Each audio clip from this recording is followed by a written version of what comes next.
¿Qué tal? ¿Cómo están? Bienvenidos a 8 Magazine Ávila en este martes 24 de mayo ya. Fíjense cómo pasa el tiempo. Bueno, aquí estamos en directo hasta las 6 de la tarde, un poquito más a lo mejor. Vamos a acompañarles en riguroso directo, aunque si quieren y no pueden ahora estar con nosotros todo el tiempo, en fin, tienen otros quehaceres, pueden hacerlo también de forma diferida, claro, a partir de las 10 de la noche. De momento estamos en directo y vamos a hablar de muchas cosas, entre otras de salud. El doctor Omar Guillermo estará con nosotros aquí en plató para hablarnos de los derechos que tienen los pacientes a conocer y a tomar determinaciones sobre su enfermedad o su tratamiento. Algunas veces no son todo lo correctas que debieran. Bueno, de todo eso que es interesante vamos a hablar, pero también de otros asuntos.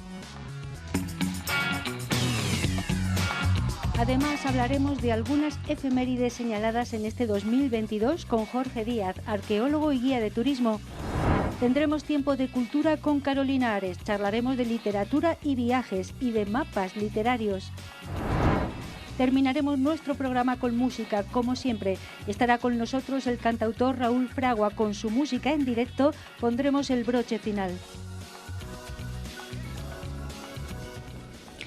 Eso será al final. Raúl Fragua, un cantautor excelente que además canta en la calle, podemos escucharle y disfrutarle muchas veces en las zonas peatonales de Ávila. Va a estar aquí en plató con nosotros y tiene cosas que contarnos, además de cosas que cantarnos.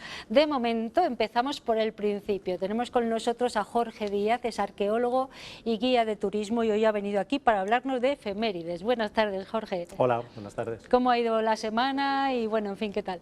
Pues bien, esta primavera acelerada y estos cambios de temperatura, que ya nos ponemos la rebequita. Sí. Estamos en Ávila. Pasamos del calor extremo a un fresquito que tampoco es desdeñable para la rebequita, ¿no? Como bien dices. Sí. Y es un 2022 cargado de historias y de señales en el calendario, ¿no? Hay que destacar algunas efemérides que unas sí se conocen y otras pasan más desapercibidas, ¿no? Pero es interesante conocerlas. Sí, yo creo que el calendario de festividades y de eventos ahora se rige mucho por los centenarios, los cincuentenarios, etcétera, etcétera, y es una excusa a veces para intentar revitalizar la memoria de un personaje o de un evento o de algo que ocurrió, y es una buena ocasión pues para sacarlo a la luz, darle una vuelta, que se conmemore, y en el plano turístico pues para que venga gente a un lugar porque se conmemora algo que puede ser atractivo para la gente, conocer ese personaje, etcétera, etcétera. Bueno, no hace mucho celebrábamos Villalar y tenemos que hablar de la batalla de Villalar y de las derrotas, porque hubo unas, celebramos realmente una derrota, en este caso la resistencia de María de Pacheco, que fue algo importante y muy simbólico. Tenemos alguna imagen en cuadro que podemos verla, pero me gustaría que nos hablara de ello. Sí. En el programa hemos ido hablando de 2020-2021 como el inicio de la revuelta comunera. El 2020 sería el centenario. El 2021 lo mismo, pero ya de la batalla de Villalar. Ahí vemos el cuadro. Sí. Y en el 2022 se conmemoraría los 500 años de que María de Pacheco, la mujer de Juan Padilla, ella sigue rebelada, ella se sigue sublevando, se atrinchera, digamos, en Toledo, y hace frente a las tropas realistas, incluso ocupa la zona del Alcázar. O sea, ella sigue manteniendo en la memoria de su marido la revuelta de los comuneros en un núcleo muy rodeado como es Toledo, y va a durar hasta febrero realmente de 1522. O sea, pero nos pilla en este 2022 todavía ver el último coletazo de la revuelta de los comuneros, que es precisamente como esta mujer, que la llamaban la Leona de Castilla, porque debía ser como muy hecha para adelante, continuó con la revuelta, en este caso en Toledo, ¿no? Entonces, todo este 500 aniversario que ha venido estos años para acá, que tuvo un poco este lapsus en el momento de la pandemia, ¿no? Pero que todavía en el 2022 podemos seguir recordando esta efeméride. Bueno, este cuadro muestra a una María de Pacheco ya bastante... Sí. Bastante retirada, ¿no?, de la actividad y la resistencia, ¿no? Sí, ella muere su marido decapitado, huye, se refugia en Toledo, prepara toda la resistencia, pero le van a dar muchos palos por todos lados, claro. Y le abandonan el resto de los comuneros que estaban todavía sublevados, y ella pues al final pues tendrá que irse de Toledo por la puerta chica, o sea, oculta, llega a Oporto y al final va a tener que morir en Oporto porque no la dejan volver, digamos, a Castilla, ¿no? Que era su deseo, volver aquí. Bueno, una historia comunera importante que está bien que destaquemos en este 2022, en el que también se celebran 500 años de la exploración del Pacífico, y diremos, bueno, ¿esto qué tiene que ver con Ávila? Ah, pues tiene que ver mucho, ¿no? Sí, hay un personaje abulense, Gil Dávila, que explora la zona del Pacífico. Estamos hablando de que él llega a Honduras, a El Salvador. Estamos hablando todavía en momentos relativamente iniciales de la conquista de América, ¿no? Del descubrimiento, etcétera. Y, digamos, se introduce en Nicaragua, o sea, llega a toda esa parte de Centroamérica. Y bueno, ahí lo que pasa es que son esos momentos de los primeros coletazos, vamos, los primeros inicios de la exploración de todas esas zonas, donde hay incluso bandos, entre bandos castellanos, ¿no? O sea, hay gente que se opone, luchan entre ellos muchas veces, más que con la población que estaba allí, que bueno, muchas veces simplemente no hay contienda, luchan entre los bandos porque buscan riqueza, quieren ser los primeros en llegar, etcétera, etcétera. Entonces él se va a ver inmerso en eso, va a llegar a esos lugares. Lo curioso de todo ello es que él explora toda esa zona, se da la vuelta y vuelve, ¿no? Hacia acá.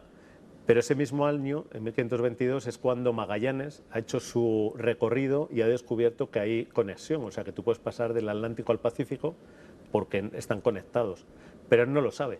Él está explorando esa parte del centro digamos, entre los dos continentes, entre América del Norte y América del Sur, y todavía no sabe que Magallanes va a llegar diciendo que puedes pasar al otro lado, porque realmente de alguna forma ellos siempre pensaban en pasar al otro lado, pero pensaban que no había, o sea, que el mundo no se acababa podía, ahí. claro. Sí, sí, sí. Y es muy curioso, él se vuelve y es un personaje, hombre, pues por esa faceta que a lo mejor ha pasado muy desapercibido, pero hombre, es de esas personas que llegan por primera vez en el mundo occidental a esas zonas, ¿no? Gil González, y era de Ávila. De Ávila. Vale, sí. Muy bien.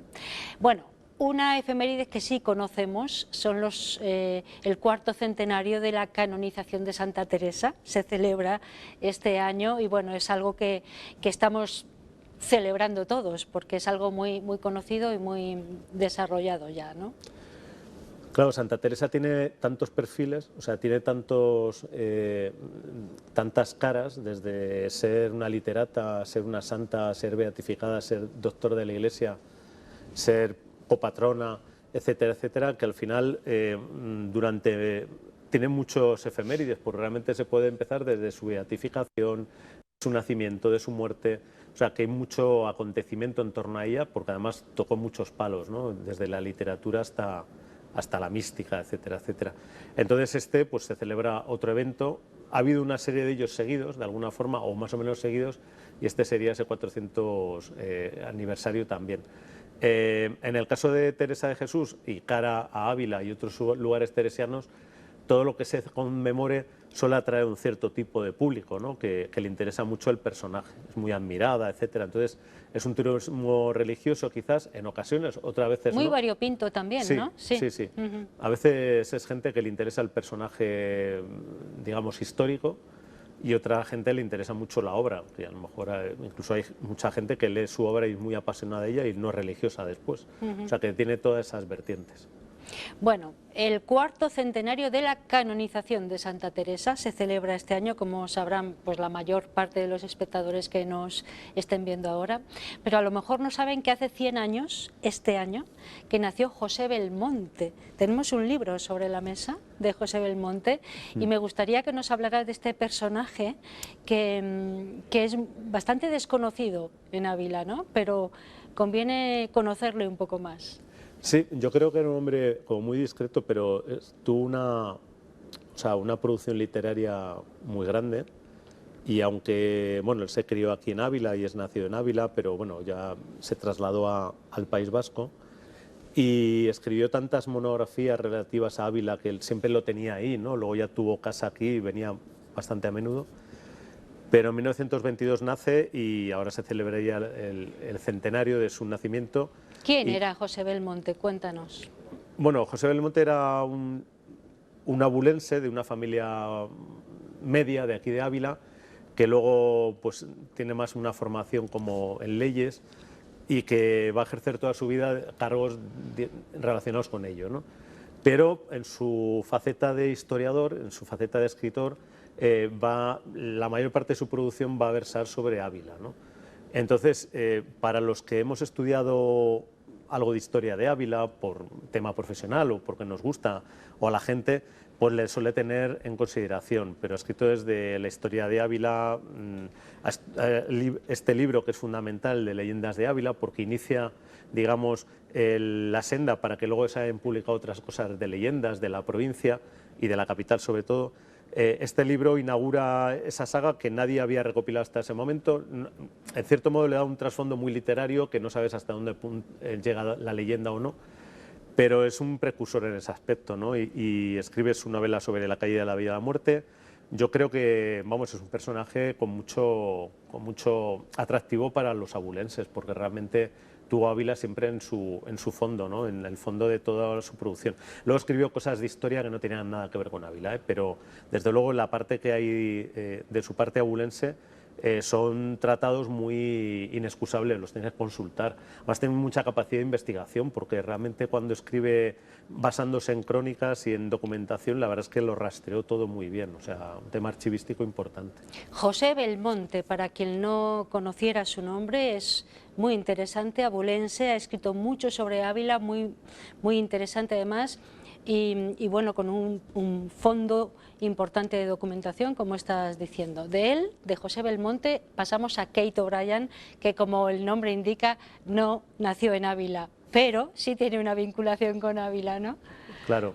Ella era irlandesa y coincide que en 1922, cuando nace José Belmonte, ella viene a España. No es cuando viene a Ávila, pero es cuando viene a España, porque ella, bueno, pues como una ansia viajera viene a España a trabajar como institutriz en Bilbao. Entonces, a partir de ese momento va a hacer viajes por España y cuando, aunque ya seguramente conocía el personaje, entra en contacto con la obra de Teresa de Jesús, pues ella va a querer vivir ese lugar donde ella nació y donde se crió y donde transcurrió la mayor parte de su vida, ¿no? Entonces se va a trasladar aquí a Ávila y va a ser su famosa estancia aquí, que va a ser en el Hotel Jardín, en el actual Hotel de la Puerta del Alcázar. Y allí va a residir durante meses, se va a empapar mucho del tema de Teresa de Jesús y donde va a escribir una monografía dedicada a la vida de Teresa de Jesús. Ella vivió en el Hotel Jardín unos pocos años, ¿no? Residía sí, allí. Luego se movía también porque vino y fue. Luego era muy militante, era una mujer muy adelantada a su época también, en el sentido de que se casa pero realmente se divorcia rápidamente. Era de ideas muy progresistas, escribe por la liberación, bueno, en los momentos de posguerra, pues mucho contra los bandos opresores, el fascismo en Europa, etcétera, etcétera. Y la verdad es que ella va a tener tiene esa vida un poco de escritora bohemia de alguna forma, ¿no? Con temas de alcohol, de temas de sexo, etcétera. Entonces, bueno, es una mujer que, digamos, rompe mucho, pero la parte que nos toca, y yo creo es básico porque tiene su calle. Tiene aquí, una calle en Ávila, sí. Una calle en Ávila. Sí. Son sus estancias aquí que hizo que hablase de Ávila en muchos lugares, en un lugar donde parece que ella se sentía muy a gusto, ¿eh? Kate O'Brien. Bueno, también se celebra este año 40 de la declaración de conjunto histórico-artístico de esta ciudad maravillosa en la que vivimos, 40 años ya, ¿no? Sí, ocurre lo mismo que nos ocurría con Teresa de Jesús. Hay un momento dado que se pueden celebrar muchas cosas relativas a Ávila monumental, Ávila en todas sus peculiaridades. Desde el punto que declaran monumento nacional la muralla San Vicente ya en el siglo XIX, luego esos títulos como honoríficos van a sucederse, ¿no? Y el que nos pilla en el 2022 como una conmemoración de los 40 años es el de conjunto histórico, digamos una categoría que se puede solapar con la de casco histórico, con lo de conjunto histórico artístico, etcétera, etcétera, pero bueno, es una más, ¿no? O sea, igual que cuando se conmemora que la UNESCO declaró Ávila como Patrimonio de la Humanidad, pues en este caso este año se celebran los 40 años de conjunto histórico. Bueno, terminamos, que estamos ya casi fuera de tiempo, con otro cuarto centenario, en este caso el de la canonización de San Pedro de Alcántara. Hace muy poquito hemos celebrado en Arenas de San Pedro precisamente esa efemérides. Sí, dentro de la gran tríada de santos de la provincia, que quizás sean San Juan de la Cruz, Santa Teresa y San Pedro de Alcántara, pues el hecho de que él estuviera tan vinculado a Arenas de San Pedro y como figura y como gran religioso, pero también luego es que él tiene una vida como muy en el cual interviene en muchos procesos históricos de su momento. O sea, es la parte de conocer al resto de santos de los que hemos hablado. Él interviene en muchas reuniones, en muchos eventos conciliares, etcétera, etcétera, donde participa y digamos, se convierte en un hombre con mucha presencia en el sentido casi político de la palabra, ¿no? Entonces sí que es interesante el personaje en sí también, y por supuesto ir al santuario de Arenas de San Pedro, que ya de por sí, aunque solo sea por el enclave es precioso. El enclave, sí. la propia ermita, pues es una preciosidad. Tiene su punto todo ello. Y ya cierro porque nos quedaría uno de la provincia, que sería el de Eulogio Florentino Sanz, el poeta romántico de Arévalo, que se conmemoran los 200 años de su nacimiento en 1822. Un poeta, claro, es conocido en Arévalo, sobre todo, tiene el nombre... Hay un instituto con su nombre, sí. Etcétera. Un traductor del alemán de novelas clásicas, etcétera, pero que luego hizo su carrera también poética. Un poeta muy romántico, en el sentido de que su vida fue igual que la de muchos poetas románticos, con esos episodios de amores, fracasos, etcétera, etcétera. Bueno, pues con esos 200 años del nacimiento de Eulogio Florentino Sanz en Arévalo, ponemos el final a este conjunto de efemérides que queríamos relatar aquí, gracias a Jorge Díaz, que es arqueólogo y guía de turismo y nos cuenta muchas cosas muy relacionadas con no solo la ciudad, sino toda la provincia. Podemos conocer más cosas de nosotros. Muchísimas gracias, Jorge, y nos vemos en unos pocos de días. ¿Te parece bien? Vale. Ya nos contarás qué has estado haciendo. Vale. Lo que puedas.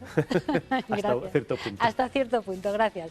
Vamos a hacer una pequeña pausa publicitaria para después retomar nuestro 8 Magazine Ávila hablando de cultura con Carolina Ares. No se vayan.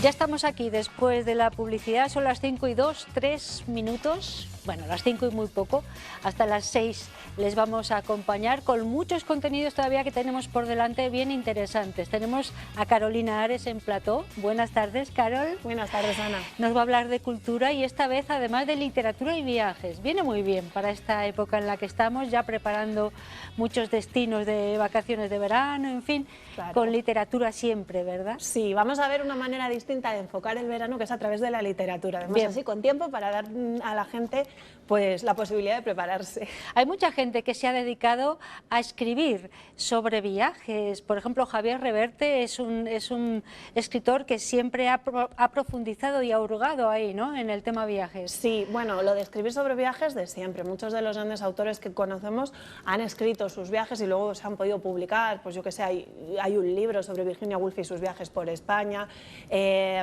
Henry James, bueno, pues todos de alguna manera al final cultivaban el diario y eso se ha traducido en posteriores publicaciones. Pero en España tuvimos el placer, la suerte de tener a Javier Reverte, que fue de alguna manera el máximo exponente en literatura de viajes. Él escribió también novela, él escribió poesía, fue reportero de guerra. Sí. Pero lo que más le apasionaba en esta vida era viajar y la literatura. Y lo plasmó de la mejor manera que supo y fue escribiendo esos libros maravillosos que escribía sobre viajes, en los cuales él iba a un lugar, te contaba lo que veía, te contaba detalles, cómo se sentía, sí, pero también te contaba qué autores habían estado allí, cómo habían descrito la ciudad, qué importancia había tenido la literatura para la ciudad. Y esto al final pues, dio lugar a una literatura, a unos libros muy especiales con los que aprendes mucho. Él también te contaba, aparte de la literatura o de hablarte del arte, te cuenta también la historia y la verdad es que siguen siendo y lo seguirán siendo, aunque pase el tiempo, una delicia de leer. Bueno, Javier Reverte, un exponente español de literatura de viajes muy importante, pero hay otros, ¿no? Sí, hay otros, bueno, como literatura de viajes tal cual, pues sería él, que además encima acaban de publicar la semana pasada su último viaje, que fue en 2019 y el libro le acabó a una semana de morirse. Lo dejó ahí justo para salir, entonces es un buen momento para leerle. Luego lo que tenemos es, basándonos en esta literatura de viajes que él proponía de conocer una ciudad a través de un autor, de lo que escribieron sobre él, tenemos muchos autores que están muy vinculados con distintas ciudades. Por ejemplo, Edward Rutherford. Edward Rutherford es un novelista de novela histórica, pero es una auténtica pasada porque se ha especializado en lugares. Entonces él va publicando novelas, son novelas muy gordas, en las cuales cuenta una historia completa de un lugar. Tiene Londres, tiene Rusia, tiene Irlanda, además tiene ciudades, pero tiene también países enteros. Tiene París, tiene Nueva York, acaba de sacar China. Entonces, a través de las sagas familiares, de las mismas familias, cuenta la historia. Desde los primeros asentamientos que se conocen hasta, en algunas ocasiones, nuestros días. Otros en momentos importantes de la historia cercanos a nosotros. ¿Cuál es el origen de Edward? ¿De dónde es? Él es inglés, es británico. De hecho, su primera novela fue London, Londinium. No, London. Y tiene también un libro específico de uno del bosque de Salisbury. Ian Rankin. Ian Rankin le vamos a usar de ejemplo para la novela negra. La novela negra es, si pensamos por ejemplo en las novelas del Código Da Vinci, de Ángeles y Demonios, de Dan Brown, te describen muy bien los lugares. Entonces la novela negra se presta de una manera distinta a esta descripción de lugares, a hablar de sitios y demás. En el caso de Ian Rankin, su máxima saga es la saga del Inspector Rebus, pero tiene más novelas y todas están ambientadas en Edimburgo. Entonces, desde el primer libro, que tiene la misma edad que yo, del año 87... No vamos a decir... No, sí, lo vamos a decir, ¿sí? que hagan cuentas. Vale, que bueno. Desde el año 87 hasta nuestros días Vale. ha ido haciendo toda la evolución de la ciudad y cómo pasó de ser una ciudad un poco dejada al centro turístico que es hoy. Además, encima, la novela negra, por definición, no solo te habla de los monumentos históricos, sino de los bajos fondos, del alma de la ciudad de alguna manera, de todo lo que no te puedes enterar. Y luego también todas las novelas negras tienen mucho contenido en bares normalmente, que también siempre pueden dar una idea. Y se desarrollan ahí historias bien interesantes, ¿verdad? Sí. Bueno, vamos a hablar ahora de Patrick Modiano. Patrick Modiano, Premio Nobel de Literatura en 2014. Es muy difícil de escribir. De hecho, la Academia Sueca le dio el Premio Nobel diciendo que era de alguna manera el Proust de nuestra época. Proust también son dos autores muy vinculados los dos a París, y él lo que tiene es que coge París en un momento de cambio. Él nace un año antes de que acabe la Segunda Guerra Mundial y conoce París en el cambio, en la reconstrucción. El París de su juventud es una ciudad muy insegura, en la cual un día hay una cosa que al día siguiente no está porque se está modificando, se está reedificando, y él de alguna manera narra todo eso. Pero ha llegado a un punto en el que París es la protagonista indiscutible de su obra. Y tú vas paseando por París y conoces la obra de este autor y todo París es Modiano. Y uy, aquí pasa esto, aquí pasa lo otro. Y lo mismo, pues los cafés, las historias que pasan en los cafés, las historias truculentas, porque tiene cierto, sin ser negra, tiene cierto ambiente es la memoria viva de ese momento de París, de historias que pasaron por los bajos fondos.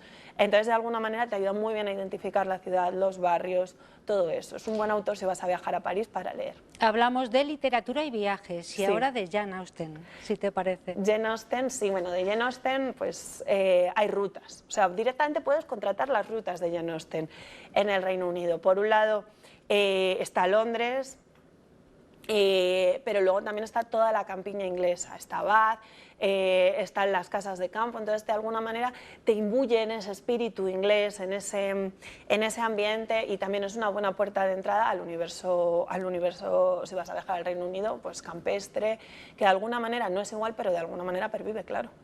Bueno, volvemos a escritores españoles, porque Sabater tiene mucho que decir en esto de los viajes y de la literatura, ¿no? Claro, pues es un poco lo que estamos hablando. De alguna manera, un autor que se identifica con una ciudad explora su obra en ella, la crea, la desarrolla y te sirve de guía para conocerla, para descubrirla. Y han sido muchos los autores que lo han hecho. Entonces, hace unos años, Fernando Savater escribió un ensayo que se llamaba Las ciudades y los escritores, en el cual desarrolla pues, la relación entre algunos autores y su obra. Por ejemplo, Madrid y Benito Pérez Galdós, Lisboa y Pessoa,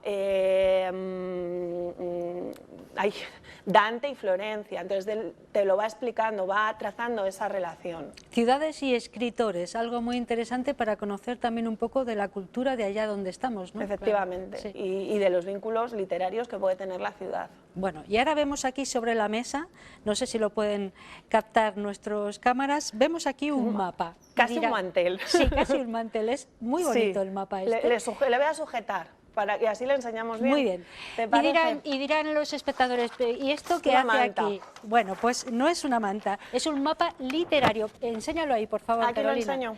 Sí. Ah, no, pues al otro lado, efectivamente, lo hacías bien. Es Bueno. un mapa literario, ¿no? Es un mapa literario. Sí. Bueno, este es un proyecto muy bonito que se llama Aventura Literaria. Como te estoy contando, pues son muchos los autores que han desarrollado sus obras en distintos lugares. Hay tours específicos, hay páginas web dedicadas incluso a la literatura de los viajes, a los autores que han escrito sobre cada ciudad. Y Aventuras Literarias, sacó hace unos años esta propuesta, que este es un lado, pero tenemos el otro. Esto es de París. Esto es París. Vale. Tal cual estaba en el año 1821, que es uno de los años en los que se desarrolla Los Miserables. Este en concreto es el mapa de Los Miserables. Entonces, por delante tenemos el mapa. Todo esto que vemos aquí son los lugares de la obra. Son todos así de grandes, ¿eh? No es porque Los Miserables sea tan inabarcable, es que es así. Están todos los lugares marcados. Luego hay pequeñas zonas más grandes porque tienen más repercusión. Aquí tenemos donde se desarrolla la revolución, aquí tenemos una parte de una persecución que ocurre en un tramo muy pequeño de París.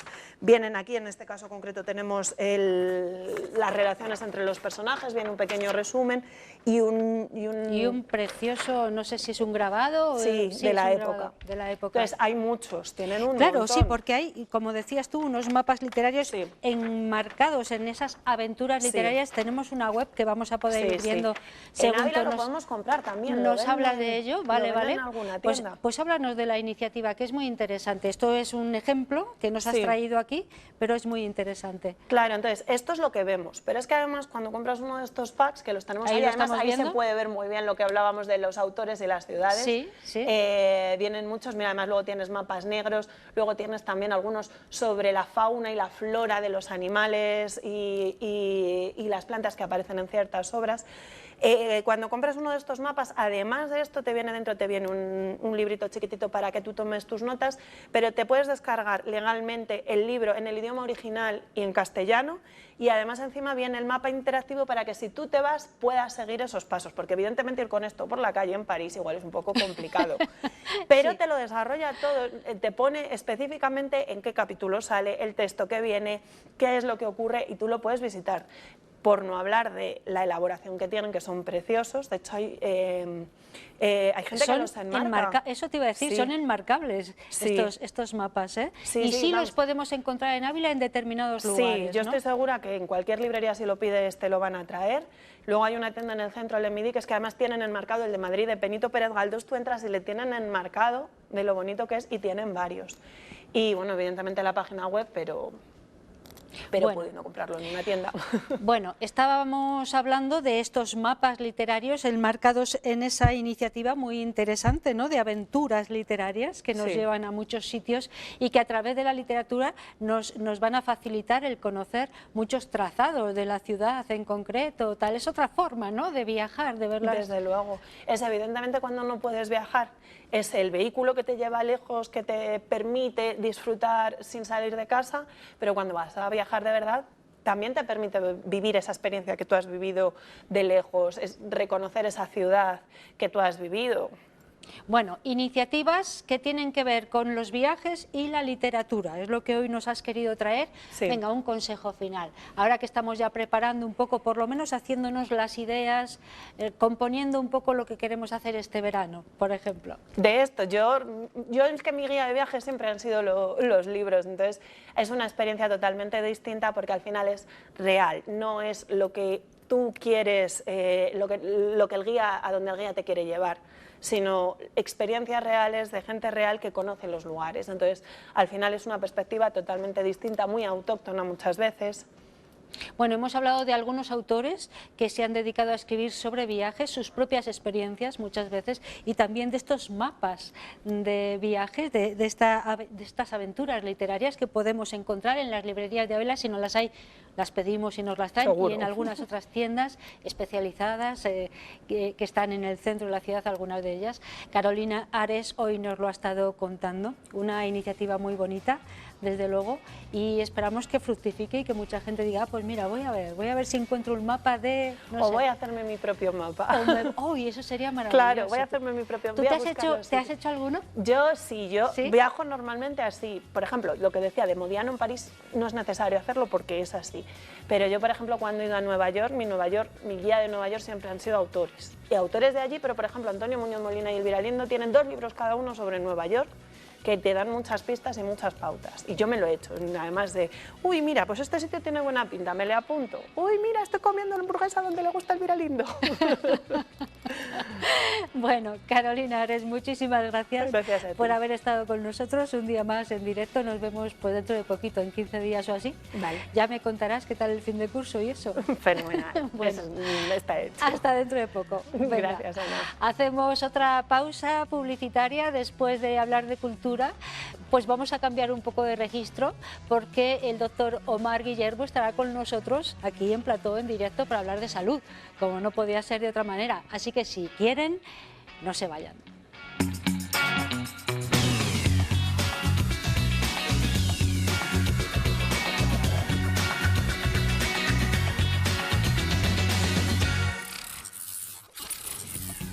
5:22, 23 minutos, estamos con ustedes en directo, esto es 8 Magazine Ávila, 24 de mayo, por si están despistados, es un día de primavera, aunque un poquito más fresco de los días anteriores, y aquí estamos hasta las 6 acompañándoles en riguroso directo. Si nos quieren ver más tarde, esta noche, a partir de las 10, se lo vamos a repetir todo. Y después de la publicidad tenemos un tiempo para hablar de salud. El doctor Omar Guillermo, que es médico de familia y médico de urgencias, nos acompaña aproximadamente una vez al mes para hablar de cuestiones muy interesantes, que pasan a veces desapercibidas, lo estábamos hablando ahora mismo, antes de que nos vieran ustedes en sus casas o allá donde estén, pero que son muy relevantes. Omar Guillermo, buenas tardes. Muy buenas tardes. Hoy vamos a hablar de los derechos del paciente, así, de forma global, pero luego vamos a ir puntualizando. Bueno, de forma global quiero citarlos, pero quería hacer hincapié, o sea, lo que hoy quería dedicarle el máximo minuto posible a ese derecho que tiene el paciente a tomar decisión relativo a la toma de decisión sobre su proceso de salud. Ese es el punto, digamos, sobre la I que hoy quisiéramos destacar. Claro, el poder que tiene el paciente de decidir lo que hay que hacer con su patología, sea la que sea. Correcto. Bueno, vale, primero, ¿cuáles son los derechos que tiene un paciente? Pues mira, el paciente tiene derecho a una segunda opinión médica, es un derecho suyo. Tiene derecho a ser informado. De hecho, cuando veíamos en la crisis epidemiológica del COVID, cómo el Ministerio ponía ahínco, preocupación en informar, no es un regalo que nos estaba haciendo, es un derecho del ciudadano y un compromiso del Estado en informar sobre lo relativo a las epidemias, lo relativo a la situación sanitaria. Es un derecho del paciente. Tienen derecho a hacer uso de los servicios sanitarios. Tienen derecho a participar de ellos, o sea, de implicarse. Mira, yo soy ejemplo, yo tengo fibromialgia y quiero participar de la asociación de pacientes del hospital o quiero presentar algo, o sea, pueden participar, es un derecho del paciente también participar. Tienen derecho a la protección de sus datos, independientemente de la ley de protección de datos, que es global, que es muy dura, tiene muchas restricciones. Aparte de ello, hay un carácter, llamémoslo, de dignidad, de moral, de principios éticos. El secreto profesional, El ¿no? secreto profesional. Vale. El paciente tiene derecho a ese secreto, a que se le proteja su intimidad. No se puede divulgar lo que le pasa o cómo le pasa. Son cosas que es un derecho suyo. Pero lo que es un poco entretenido, que en el mismo lugar donde vienen recogidos todos los derechos, también están los deberes, que a veces el paciente solo se centra en sus derechos. Cabe un ejemplo cuando vemos a los pacientes que son muy animalistas, que defienden que las personas pueden tener una mascota, las personas pueden pasear a sus perritos, tienen que haber parques para los perros, todo eso muy bien, pero también tienen que recoger las deposiciones fecales que hace el animal. Entonces, hay derechos, hay deberes, y hoy quería también destacar sobre todos esos derechos el que hoy queríamos discutir, es ese derecho que el paciente tiene de decidir, tomar decisión sobre lo que vamos a hacer con su salud o sobre qué vamos a hacer con la enfermedad que está padeciendo.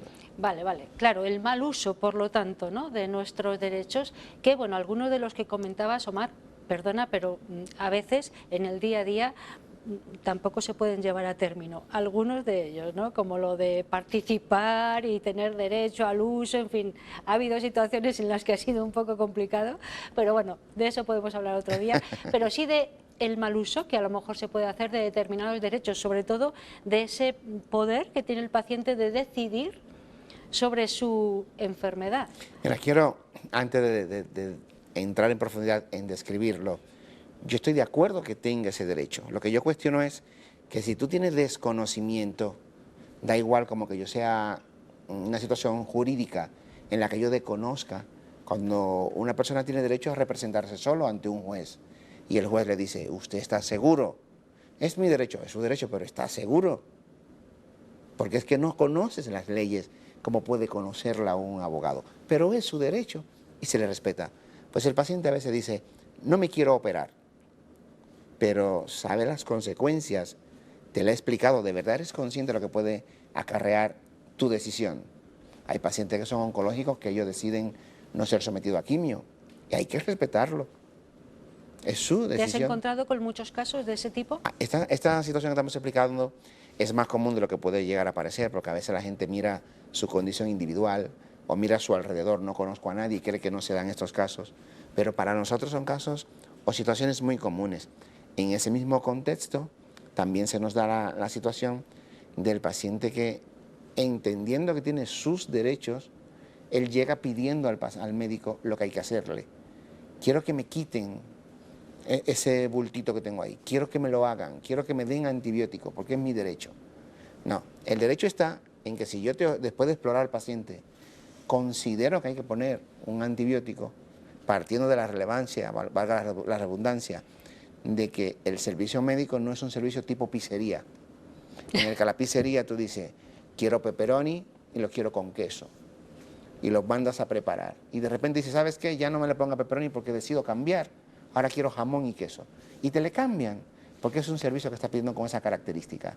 O vamos a una cafetería y si quiero café, lo quiero cortado, lo quiero con leche, lo quiero con desnatada, lo quiero con sacarina, tú pides lo que quieras. Pero a un médico o a ciertos servicios que son consultoría, tú quieres saber qué opina el profesional sobre el proceso que tú estás viviendo. No cabe en ese momento decirle, yo lo quiero de esta manera. No, tu consulta, doctor, ¿qué cree usted que me pasa? ¿Qué vamos a hacer? ¿Qué podemos hacer? Y los derechos dicen que participes. Toma participación. Y si te ofrezco el antibiótico, a lo mejor dice, doctor, podría ser en sobres que no tolero bien el comprimido. O hay alguno que no vaya tan fuerte como ese, hay alguna alternativa. Eso puede, ahí está tu derecho, ¿no? Ahí está el empoderamiento del paciente en tomar participación en esas tomas de decisiones. Pero ¿cómo dices tú, que ahí es donde entra ahí el cuestionamiento de ese derecho? Antibiótico no, a mí mándeme paracetamol. Pero eso se produce realmente. Eso se produce. Porque yo siempre tengo la sensación de que cuando una persona está malita, es muy vulnerable y va, bueno, pues a que le digan qué es lo que tiene que hacer. Eso es solo uno de los casos, que es cuando el paciente está más frágil, más roto, más vulnerable, como bien has dicho, pues hay momentos que el paciente cede a cualquier cosa porque su vulnerabilidad le hace claudicar. Dice, mira, lo que haga falta, doctor, lo que usted quiera. Muchas veces el paciente... O no quiero que me haga nada, que esa es otra opción. Esa puede pasar. Sí, también. Y también claro, pasa. Claro. Pero ¿qué es lo que sucede muchas veces? Que el paciente, lo que no duele o lo que no siente, pues a veces le resta importancia. Vamos a citar un ejemplo de una persona que tenga un colesterol muy alto, en el que yo le diga, mira, necesitas hacer uso de un tipo de fármaco que ayude a bajar el colesterol. Pero el paciente te dice, no lo quiero, yo caminaré y haré dieta. Pero ¿eres consciente del nivel que tienes? Sí, pero no me duele, me siento bien, yo estoy sano. Sano no estás, porque si no los registros de la analítica no hubieran aportado esa información. Pero el paciente, haciendo uso de ese derecho, él decide que no se le mande el fármaco y él decide que va a hacer dieta. Ahí hay una situación, bueno, de un choque, ¿no? Porque el paciente decide que el médico no haga lo que debe hacer. ¿Cuál es entonces ahí el médico qué tiene que hacer? Porque es un derecho que tiene que saberse usar, que es lo que hoy quiero aportar a todas las personas que nos siguen y nos ven, que sepan usar el derecho. Yo tengo derecho a participar, doctor, dígame, ¿qué usted cree? ¿Qué pasa? ¿Qué usted piensa? Tengo duda, por favor, explíquemelo otra vez, que no lo veo muy claro. No lo entendí. O sea, haz uso de tu derecho, o sea, no tiene que aceptar como una imposición, que también antes venimos de una tradición de medicina que el médico era como algo paternalista. Tienes que tomárselo y el paciente sí un poco, sí señor, lo que usted diga, ¿no? Como si fuera un niño o un padre, ¿no? Ya no estamos en esos tiempos. El paciente tiene derecho sobre su vida, sobre su salud, hay que respetarla. Dentro de la dignidad humana hay que respetar tu decisión. Yo solo cuestiono que si no tienes conocimiento, ¿cómo harás uso de ese derecho? Sí, sí, claro. Imaginemos un abordaje a un quirófano en el que el médico diga, mira, podemos entrar de la manera tradicional, que es una abertura en la fosa ilíaca derecha de tantos centímetros, o podemos hacer una laparoscopia, que son 2 agujeritos, uno por el ombligo y otro por otro lado. Y el paciente dice, no, yo quiero que aborden por detrás, para que no se me vea. No, pero esa opción no te la he ofrecido.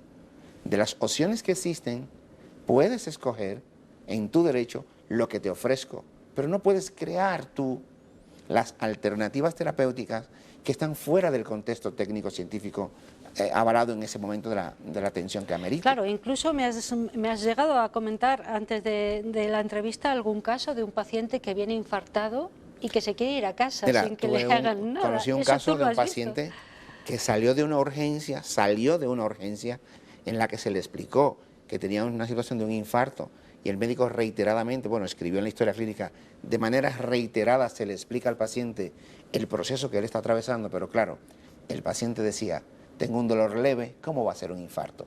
Porque el paciente entiende que el síntoma es la enfermedad y el síntoma simplemente acompaña a una enfermedad. Voy a citar un ejemplo que suelo hacerlo con mis pacientes en la consulta. Si la palma de mi mano fuera un proceso de salud, llamémosles enfermedad, los dedos son síntomas. El paciente se agarra al síntoma. Una infección de orina en el que tenga escozor. No, tengo escozor, el paciente se agarra al síntoma. Entonces, si no tienes escozor, ¿no tienes infección de orina? No, porque puedes tenerla sin presencia de síntomas, o con todos los síntomas, o con 2 síntomas, o con síntomas muy disminuidos.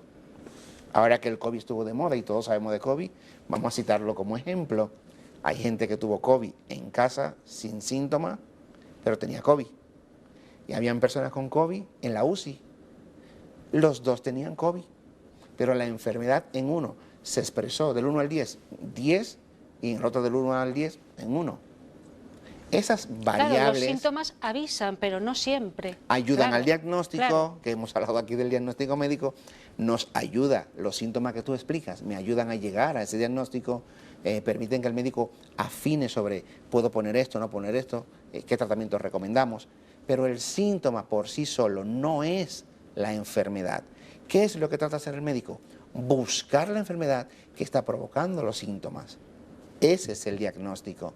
Entonces, si yo estoy enfocado en tratar tu patología y tú estás enfocado en que no tienes síntomas y no te duele, pues no estamos hablando del mismo lenguaje. El colesterol no duele, no se siente, y puede provocar situaciones muy importantes. Y hago una analítica en la que consta que está el colesterol muy elevado, te lo explico. El cáncer tampoco duele. Tampoco. Entonces, hay personas que dicen, pero es que no puede ser, doctor, no puede ser. Entonces, hacen uso de ese derecho desde el desconocimiento. Mi opinión, para ayudar a los televidentes que nos siguen cada semana, pues decirle que lo recomendable sería, hable con su médico, pregunte, doctor, pero ¿por qué usted quiere hacer eso? ¿Usted qué ha visto? Explíquemelo, por favor. Para que tú intentes saciar tus dudas y tenga la oportunidad de, después de tener la duda saciada, que ahí sí valoro cuando el paciente dice, he entendido todo y decido no optar por la cirugía, doctor. Decido no optar por la quimio, doctor, pero lo has entendido. Otra cosa es la toma de decisión desde la ignorancia. el mal uso de ese derecho que tenemos los pacientes a decidir sobre nuestra enfermedad y sobre cómo intervenir, cómo interviene Claro. el médico en ella. Pero claro, ahí también, lo que le decía, hay un choque con el código deontológico de un médico, que es curar al paciente. Una persona que Pero llega no a tu puedo- consulta se convierte en tu paciente. Pero no podemos violar su dignidad, no Ya. podemos interponernos sobre su dignidad. Hay situaciones específicas que están recogidas en la ley 41/2002, en la que explica los derechos que estamos hablando del paciente, explica de manera específica que hay situaciones determinadas en las que el médico, pues por encima de que el paciente se niegue, podemos hacer uso de nuestra autoridad médica, personas que tengan un cuadro psiquiátrico en el que ellos por sí solos no puedan tener capacidad de decidir, una situación de un menor en el que en el momento determinado no está su representante, pero hay que decidir por el menor. Mira, tiene una apendicitis. Eso en urgencias lo está- veréis muy a menudo, ¿no? Entiendo, Exacto, claro. hay que tomar decisiones así, una situación en la que en algún momento el personal sanitario que te rodea puede también servir como testigo, como colaborador en la hora de tomar la decisión, para respaldar lo que estás haciendo. Son decisiones en las que ponen en riesgo la salud pública, que vimos mucho también con el ejemplo del COVID. Si tú vas a poner en riesgo al resto de la comunidad, yo puedo tomar decisiones fuertes y puedo llamar a un juez y decirle, esta persona no quiere ser tratada, no se quiere ingresar y va a exponer a las demás personas y quiere montarse un autobús. Tengo autoridad sobre esa persona, porque está poniendo en riesgo a los demás. Pero una persona coherente, que no pone en riesgo al resto y que él decide, porque tiene sus derechos, él decide no ser tratado. Ese ejemplo del infarto, él decidió, deme el alta, yo no me siento mal. Ese tipo de cosas, pues, ojalá que se confiaran más en los médicos. en los médicos. Sí, El médico no efectivamente. tiene ningún afán de dejarte ingresado porque quiero quitarte tu día libre, no me interesa. El tomar esa decisión es porque algo he visto en el que entiendo que amerita. Con los ingresos pasa mucho, que hay pacientes que dicen, no quiero ingresar, a mí póngame pastilla que yo no quiero ingresar. O una alta voluntaria. En la alta voluntaria. Por ejemplo. O incluso, que también está recogido en la información, de los deberes. Tienes derecho a renunciar, a que te quieres ir, pero es un deber que tú firmes. Hay pacientes que no quieren firmar. O sea, abandono y no dejo constancia por escrito que yo he De que decidido yo he abandonar. decidido abandonar. Hombre, claro. respetamos tu derecho, pero es un deber que tú firmes, que tú no quieres ser atendido, para que avale de manera como los policías cuando te detienen, que dicen, si usted quiere, usted firma y es mejor, porque no estamos aquí Que inventando yo no nada. he abandonado al paciente, claro, efectivamente. Correcto. Claro. De otra manera, hay otra vía de que yo lo demuestre, pero esta vía es la más corta. Entonces, colabore y firme su documento que usted ha decidido, o sea, afronte con responsabilidad que usted decidió abandonar la urgencia, ¿no? Es más común de lo que puedes llegar a pensar. Sí, es un tema desde luego muy complejo, pero muy interesante el que nos ha traído aquí el doctor Omar Guillermo sobre los derechos del paciente a decidir sobre el tratamiento de su enfermedad, pero también sobre el mal uso que se hace de esos derechos y, bueno, pues el abandono de los deberes que también tiene un Claro, paciente, ¿no? claro. Claro. Bueno, muy interesante esa perspectiva. Doctor, muchísimas gracias. Nada, por gracias haber a estado ellos que con nos nosotros. reciben ahí fielmente. Sí, me consta que sí. Gracias por haber estado con nosotros y hasta dentro de poquito. Hablamos de otro asunto. Hasta la ¿vale? próxima. Bueno, venga, hacemos la última pausa para los anuncios y después enfilamos nuestra recta final, que como siempre es musical y con música en directo.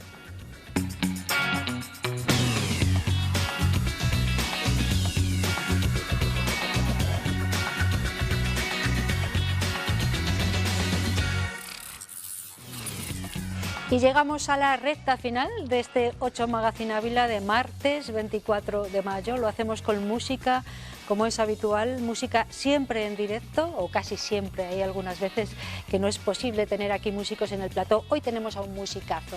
Él es cantautor, vamos a hablar primero con él un ratito y después nos va a deleitar con una de sus composiciones, temas que compone él, que interpreta muchas veces en la calle. En Ávila le han visto ustedes seguramente en muchas ocasiones, en las calles del centro sobre todo, ofreciéndonos, además de una forma generosísima, su música. Se llama Raúl Fraguas y está con nosotros. Buenas tardes, Raúl. Buenas tardes, Ana. Muchas gracias por haber aceptado nuestra invitación una vez más, porque nos consta que ya estuviste con nosotros hace, bueno, el año pasado. Queríamos conocerte, te habíamos visto actuar en la calle, siempre, bueno, rodeado rodeado de gente que se quedaba bastante impactada con tu voz, con tu música, y aquí estás hoy otra vez para hablarnos además de algunas novedades en tu vida, ¿no? Bueno, tú trabajas y aparte de ello te dedicas a cantar y a cantar en la calle de forma generosa, como yo decía, porque es lo que te gusta, ¿no? Sí. Dime por qué, cuéntame. Bueno, mi pasión desde que era pequeñito y me he criado con eso, haciendo canciones desde los 11 años, como ya te he comentado en otras veces, y ahí sigo luchando, siempre con otros trabajos, otras cosillas, y nada, sigo dándole a la guitarra y a la voz. Tú eres madrileño, pero resides ahora mismo en Segovia, muy cerquita de Ávila, por eso vienes aquí de vez en cuando a, bueno, a hacernos disfrutar un poco del ambiente en la calle con la música, ¿no? ¿Esto desde cuándo lo estás haciendo? Cuéntame. Pues del año 2012 que empecé a tocar en la calle. Sí, empecé por las calles de Segovia, por probar, y luego ya me he ido a otros sitios como Ávila, Valladolid, Alcalá, he estado en varios sitios, y aparte algunas actuaciones que siempre surgen. Sí, bueno, ha habido algunas actuaciones emblemáticas, ¿no? Porque también te invitaron a participar en algunos conciertos músicos importantes, porque te oyeron o te vieron, o en fin, ¿no? Háblame de ello. Sí, bueno, aquella vez fue Andrés Suárez que me invitó a 2 de sus conciertos y otro aquí en Ávila, y fue un placer compartir esos momentos que no olvidaré nunca. Pero tú sigues cantando en la calle, básicamente, fundamentalmente, ¿no? Sí, sí. ¿Por qué no te has planteado otras cosas? Últimamente ¿No ha poco, surgido? porque surge en otros trabajos y bueno, pues estoy ahora mismo inmerso en otras cosas y bueno, van saliendo, según va saliendo, pues voy trabajando en lo que hay. Bueno, una de las novedades que viene a contarnos Raúl Fragua es que ha sido seleccionado para Got Talent. Bueno, eso ya es hablar de otra historia, ¿no? Ha sido uno de los seleccionados, ha habido mucha gente ahí, pero tú has sido uno de los seleccionados. Cuéntame cómo ha sido ese proceso y bueno, ¿qué te ha parecido? ¿Qué sientes? Sí, a mí se pusieron en contacto conmigo porque estaban buscando el arte callejero. Es una edición especial, aparte de la temporada 8 que hay de Got Talent ahora, pues van a hacer una edición especial de músicos callejeros. Entonces, pues pensaron en mí, como ya me conocían, y nada, soy el candidato de Segovia. Candidato de Segovia, pero no hay muchos. Hay 52. Bueno, sí, sí. Y luego, pues 10 de ellos, pues los 10 más votados, pues van al programa de Got Talent. Vale, todavía no sabes cuándo va a ser esto. Hasta julio. Hasta julio no sabemos nada. Habrá una selección, en fin, habrá un jurado que decida, todo eso. Pero tú ya has tenido que ir a probar, ¿o cómo? Ellos te captan y tal, y te seleccionan. Sí. Pasé un cribado de un vídeo, vale. de un vídeo que mandé y luego dijeron que sí, que estaba dentro de esos candidatos y luego me mandaron a hacer otro vídeo y ya este es el que ha salido para que la gente me vote. Y si sale, pues soy uno de los 10. Tú lo que nos cantas en la calle son composiciones propias, siempre. Sí, bueno, no siempre, también hago versiones de otros cantautores de referencia como Silvio, Serrat, Sabina. Silvio Rodríguez, sí, Silvio no Rodríguez. Me lo podía yo imaginar. Es que si le escuchan ustedes, cuando le escuchen, verán un poco esa similitud con Silvio. Además, esas inflexiones de voz muy similares, esa claridad en la voz que tiene Silvio y que también tienes tú, Raúl. O sea, que es una de tus inspiraciones, ¿no? Sí. ¿Cómo compones? Cuéntanos. Bueno, pues básicamente eso sale solo. Sale en un momento de inspiración, pues te sientas y empiezas a crear. Pones una música... Pero eso te iba a decir, ¿cómo empiezas? Sí, ¿Con una melodía, con una letra? Una melodía y luego ya me adapto a la música. Vale, ¿y cuáles son un poco tus temas de inspiración? ¿El amor, el desamor, la soledad? Eso, amor, desamor y canción protesta también tengo mucho. ¿Sí? ¿También? Sí. Bueno, ¿y por qué protestas? ¿Qué es lo que, ¿qué es lo que menos te gusta de esta vida? La política. La política. Digamos que la política, ¿no? Siempre, pues bueno, uno quiere sus derechos y que todo funcione un poco mejor y ¿sabes? Se sabe que la política es un juego y siempre están jugando con nosotros y bueno, pero bueno, no me suelo meter mucho. No, ya está, ahí. Lo dejamos ahí, ¿verdad? Pero bueno, sí, es un tema que no te agrada, siempre. ¿no? Ajá. Pero como todo, como el cambio climático, cualquier cosilla se me dispara y tengo que protestar, tengo que hacer llegar a la gente que hay una solución y que poder ayudar a la gente eso. ¿Y compones muy a menudo? Quiero decir, ¿cuántas canciones puedes componer en un mes, por ejemplo? En No un sé. mes, esto es muy relativo porque no... Claro, hay meses que a lo mejor no, Nada, y años. y años, y Me he otras tirado, que de me he tirado repente... como 6 años sin tocar nada. Sí, nada, pero eso porque absolutamente nada. estabas ahí fraguando cosas. En otros Claro, trabajos sí. y no me he podido dedicar en ellos. Pero bueno, también puede haber años que estoy escribiendo 3, 4, 5, 8. Pero bueno, tampoco dedico mucho tiempo a componer. ¿Solamente con la guitarra? Sí. ¿Tocas algún otro instrumento? o Empecé algo? con piano hace Empezaste muchos con años, piano. pero ya lo dejé. Ujú. La guitarra es tu compañera desde hace mucho tiempo, por lo que veo. Más fácil Y- para todo, para transportar. Sí, es más fácil Sí, de transportar, me gusta. efectivamente, tú que vas para allá y para acá, ¿no? Y que, bueno, ¿te consideras un bohemio o no? Sí, a veces sí. A veces sí. ¿Sí? Sí me considero. Y un poco nómada a lo mejor, ¿no? Sí. Bueno, pues este hombre, Raúl Fragua, es músico, es cantautor y hoy nos ofrece uno de sus temas, de sus composiciones, entiendo, ¿no, Raúl? ¿Qué es lo que nos vas a cantar? Bueno, pues os he traído una canción de la que he presentado al casting de Got Talent. Hoy me he vuelto a enamorar. Se titula, que la escribí hace un añito. Y nada, habla del amor, de las cosas de que uno se enamora. Habla de cosas bonitas. Esperemos que esta canción te dé mucha suerte y que consigas, bueno, estar seleccionado en esa prefinal, digamos, de Got Talent.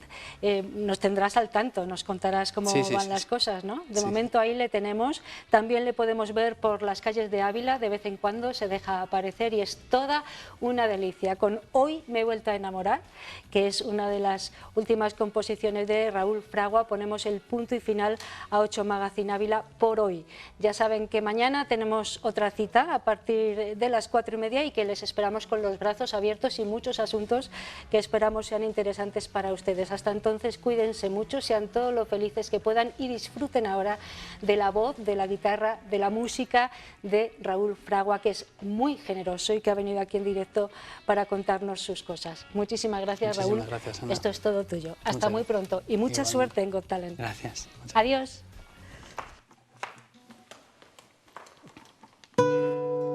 Hoy me he vuelto a enamorar de la suave luz del día al despertar, del sutil aleteo de quien parpadea primero y hace un guiño en el deseo de volar. Fija con tímida mirada donde habita el misterio y se enciende una luz. Sentir ese cosquilleo que se mueve por dentro impregnado de amor. Y me he vuelto a enamorar de la alegría que se respira y hace contagiar, del color que dibuja la tarde, del sabor que enriquece al hablar. Sea un encuentro interesante, flotar consumiendo el momento, envolviendo en abrazo todo encanto por mostrar. Dar lo mejor de uno mismo, los valores adquiridos, hoy los quiero compartir contigo.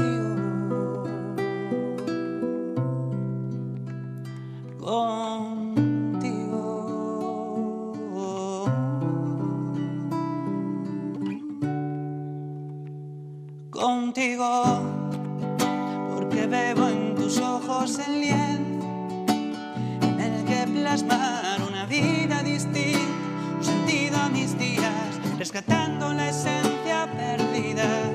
Conseguir encender esa llama apagada, emprender un nuevo vuelo sin pensar hacia dónde nos llevará más.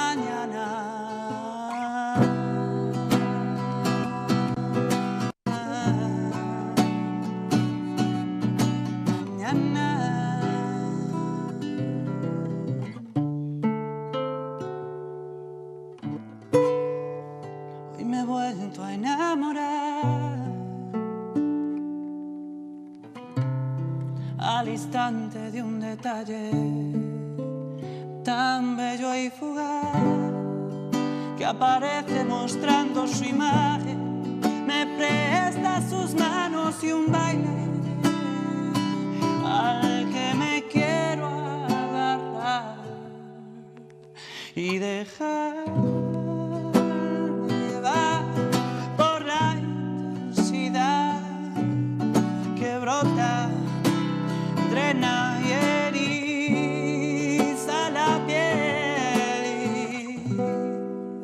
y mirar, reencontrarme en el abrazo de una gran amistad. Entre el espacio que me das, ese que llena